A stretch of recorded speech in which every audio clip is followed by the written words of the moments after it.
Bienvenue dans un nouvel épisode de notre podcast audio, Les Économistes, où nous décortiquerons les enjeux cruciaux de la loi de finances au Maroc. Ce soir, plongeons dans les détails du projet de loi de finances 2024, un budget très attendu en raison du contexte international et de la conjoncture nationale qui ont été fortement influencés sa conception. Ce projet ambitieux bat des records avec un investissement public colossal de 335 milliards de dirhams. Certains secteurs clés, tels que la santé et la protection sociale, bénéficieront d'une augmentation substantielle, marquant ainsi une réponse significative aux réformes en cours. La TVA est également au cœur des changements proposés par le gouvernement, mettant en lumière le principe de solidarité des dirigeants. PLF 2024 vise également à intégrer le secteur informel, soulignant les efforts du gouvernement pour atteindre cet objectif crucial. Une question persistante demeure.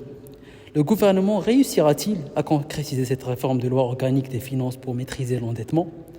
Nous exploiterons en détail les contours de cette réforme en attendant la version finale qui sera soumise à l'approbation des deux chambres du Parlement.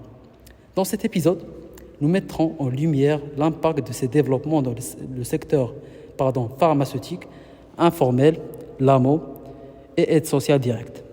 Examinons de près les répercussions potentielles et pour enrichir notre débat, nous avons l'honneur d'accueillir le président Othmane Smelali et la responsable réalisation du projet podcast, Hiba Kab, qui partageront, on espère, leur analyse pertinente et perspective sur ce sujet brûlant. Restez avec nous pour une discussion informative et approfondie sur les implications de la loi de finances 2024 au Maroc. En compagnie de nos invités d'honneur, vous êtes à l'écoute de l'Économiste, le podcast qui décrypte l'économie avec rigueur. Passons maintenant au décryptage de M. Othmane, de l'impact sur le secteur pharmaceutique. M. Othmane, à vous la parole. Alors, bonsoir, bonjour. Merci Anas pour cette introduction. Pour mettre les choses dans leur contexte, on parle de la deuxième plus grande activité chimique après les phosphates, avec à peu près de 53 établissements pharmaceutiques et 54 laboratoires autorisés et plus de 12 000 pharmacies d'officine et pharmacies de ville. Ces établissements disposent de sites de production qui satisfont environ 52% de la consommation en valeur et 78% en volume, bien sûr, éventuellement au Maroc. Alors déjà, ça saute qu'il s'agit d'un secteur majeur. Cerise sur gâteau, il représente un chiffre d'affaires annuel de 17 milliards de dirhams avec une contribution au PIB national atteignant 1,5%, créant ainsi un chiffre de 65 000 emplois. En ce qui concerne les médicaments, sur les 7 000 disponibles, environ à peu près 1500 sont concernés par une exonération de TVA suite au projet de loi de finances 2024, sans compter les médicaments. Les médicaments dont le prix frise à peu près 550 dirhams et qui sont effectivement exonérés de TVA depuis longtemps. Là, c'était une vision macro du marché pharmaceutique au Maroc. Le souci, c'est la non-déductibilité de TVA pour les industriels locaux. Et cela pourrait affecter l'écosystème de l'industrie pharmaceutique. Mais dans quel sens, M. Othmane ? En fait, les gens de la FMIP, la Fédération marocaine de l'industrie et de l'innovation pharmaceutique, ne sont pas du tout contents. Selon eux, l'impact direct de cette mesure se fera sentir sur le coût de production des médicaments, sans la possibilité d'ajuster les prix fixés dans le secteur. Cela pose un sérieux problème, notamment lorsqu'on parle d'une industrie locale qui représente à peu près 78% de la consommation nationale. Ainsi, Cette situation risque de constituer un obstacle majeur aux investissements, bien sûr, qu'on estime maintenant de à peu près 800 millions de dirhams par an. Une somme loin d'être négligeable, donc, pour qu'on soit clair et net. Également, du côté de la Fédération marocaine de l'industrie et de l'innovation pharmaceutique, son président, M. Bahmedi, n'est pas contre le fait de passer de 7% à 0%. Au contraire, et à l'occasion d'une table ronde à Casablanca, il y a à peu près 2 semaines, c'était organisé par un entrepreneur dans la presse et les médias, M. El-Bouch Mehdi, si je me rappelle très bien. Bon, le président n'était, et bien sûr, il garde toujours son opinion, n'est pas contre cette exonération. Et c'est pour la très bonne simple raison, pour reprendre ces mots, il ne faut pas taxer le patient 2 fois, à la fois par la TVA et également par la maladie. C'est donc pour eux une erreur qu'il faut certainement corriger dans ce projet de loi de finances 2024 pour éventuellement protéger ces acteurs locaux et qui sont en fin de compte des industriels et des investisseurs. Et là, avant de passer, je signale 2 points. Le premier, c'est je pense que l'État ne croit plus à la théorie de ce qu'on appelle de ruissellement, dont le concept est très simple. On va justement exonérer la TVA dans un secteur X. Après, cela implique une augmentation de la production et effectivement, on aura plus de richesses qui seront par la suite réinjectées dans le système économique. Donc c'est comme si on parle d'un cycle vicieux. Le deuxième point, c'est pour moi, je vais dire, une limite qu'on peut prévoir dans ce projet de loi de finances. Et c'est effectivement un problème qui est déjà, qui existe depuis des années dans le secteur du textile, lorsqu'on parle du dumping. Ma question, elle a un point d'interrogation. Est-ce que cela ne va pas engendrer un dumping, on va dire un dumping pharmaceutique, comme on l'avait vu en textile? Et on le voit encore, malheureusement. Et précisément le dumping avec la Turquie. Donc c'était en gros ça. Et voilà. Donc selon vous, et on le comprend bien, cela compromettrait la concurrence loyale au sein du secteur dans le royaume. Passons maintenant au décryptage de Madame Hiba, de l'impact sur l'AMO. Madame Hiba, à vous la parole. Merci Anas. Alors, l'AMO, c'est tout d'abord c'est une abréviation de l'assurance maladie obligatoire, qui est un régime d'assurance maladie et qui, depuis le 1er décembre 2022, remplace le régime d'assistance médicale RAMED. L'AMO concerne essentiellement les frais de soins de santé pour les salariés, les retraités, les travailleurs indépendants, les étudiants de l'enseignement supérieur et même ceux en situation précaire. Dans ce PLF 2024, on veut généraliser l'assurance maladie obligatoire à l'ensemble de la population marocaine. C'est-à-dire que quel que soit son statut social ou professionnel, un citoyen marocain aura le droit à cette assurance. Cette généralisation se fera en 2 phases.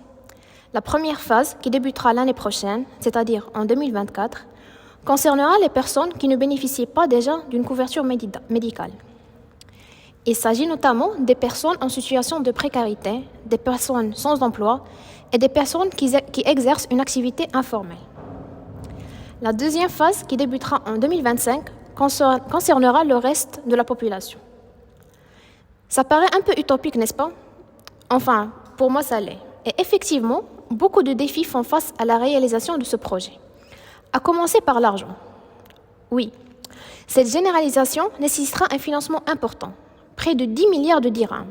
10 milliards de dirhams. C'est une somme énorme qui, bien sûr, n'est pas en accord avec la croissance de notre pays.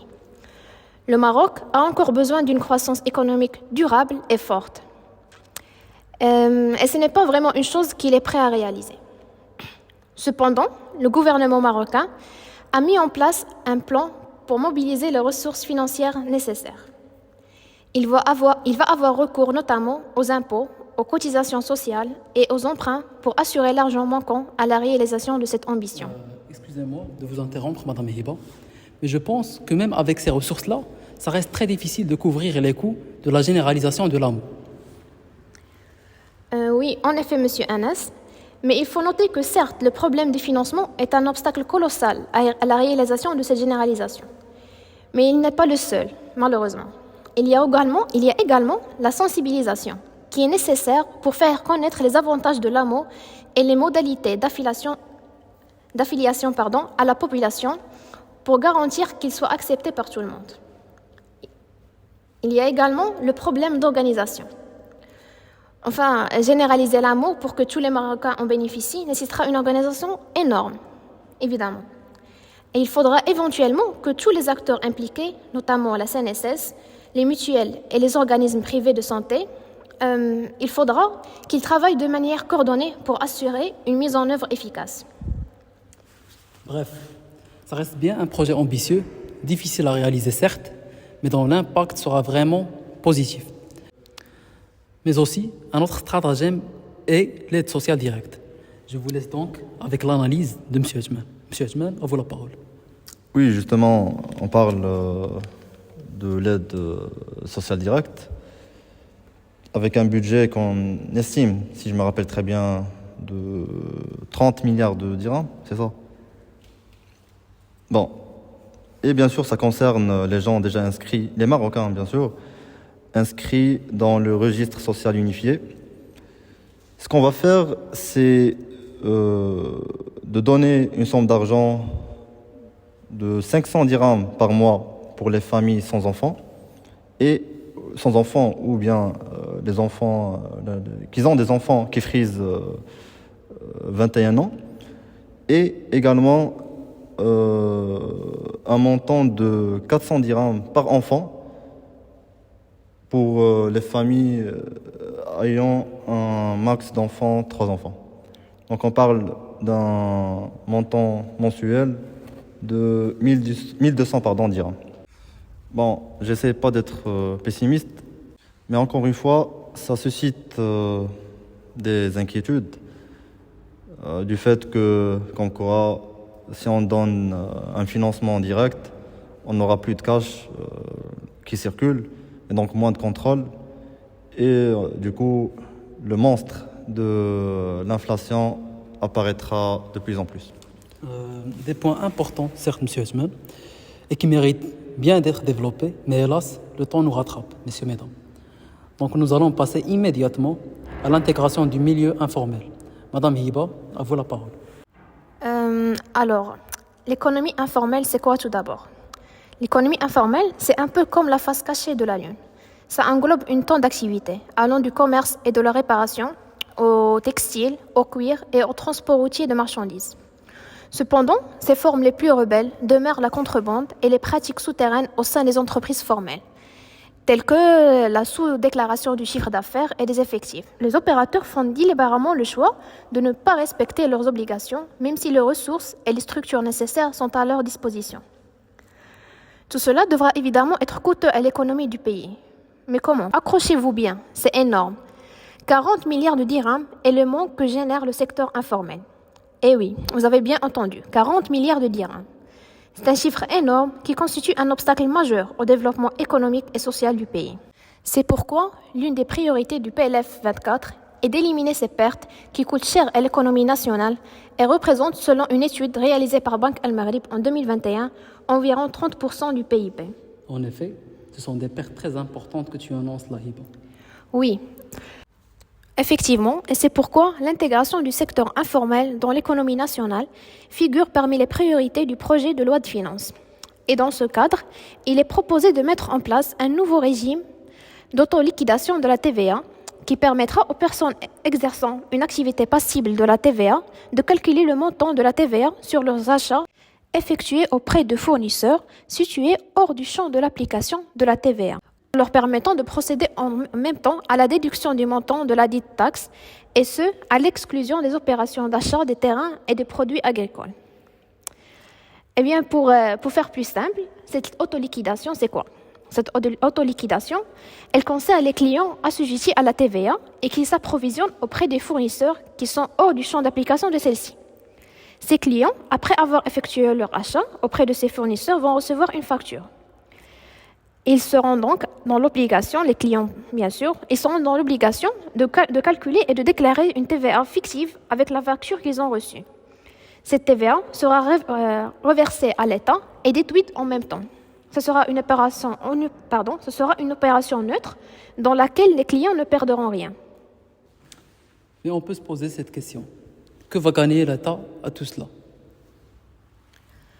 En fait, leur objectif de cette autoliquidation de la TVA est d'avoir un œil sur ces échanges, notamment de vérifier les chiffres d'affaires de ces vendeurs non assujettis à la TVA, enfin, s'ils ont bien un chiffre d'affaires de moins de 10 millions ou non.